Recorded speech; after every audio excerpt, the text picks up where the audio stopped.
He sat on the bed, the blanket pulled up under his chin, not from the cold, but from the weariness of life. In his mind, a quiet voice whispered, "I deserve this. I've been through so much." The words wrapped around him like a warm hug, but not every hug saves us. Often, in the name of self-kindness, we are quietly withdrawing. In these moments, two paths unfold: true self-compassion and paralyzing self-pity. Paralyzing self-pity begins with a simple thought: poor me. It is neither a lie nor an exaggeration. The pain is real, but the story stops here. Suffering becomes the center of identity. Comparisons with others rise, and the sense of helplessness solidifies. The mind spins in circles. The body feels heavy, breaths become shallow, energy drains.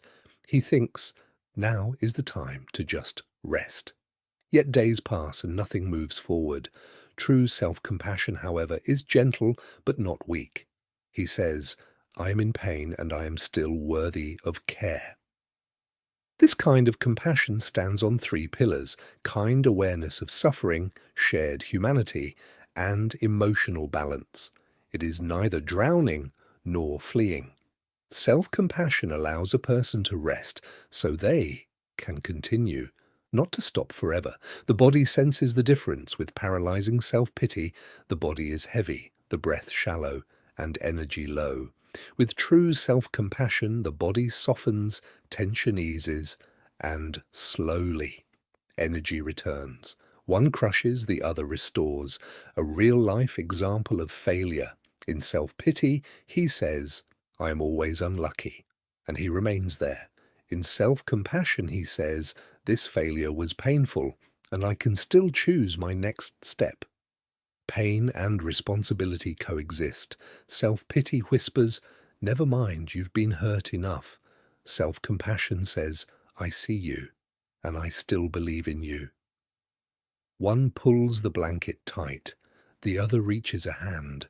From an existential perspective, paralyzing self-pity is an escape from freedom of choice. Self-compassion is acceptance of suffering, together with a commitment to life. One keeps the pain inside, the other builds a bridge.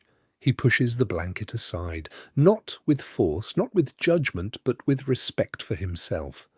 True kindness sometimes means rising slowly.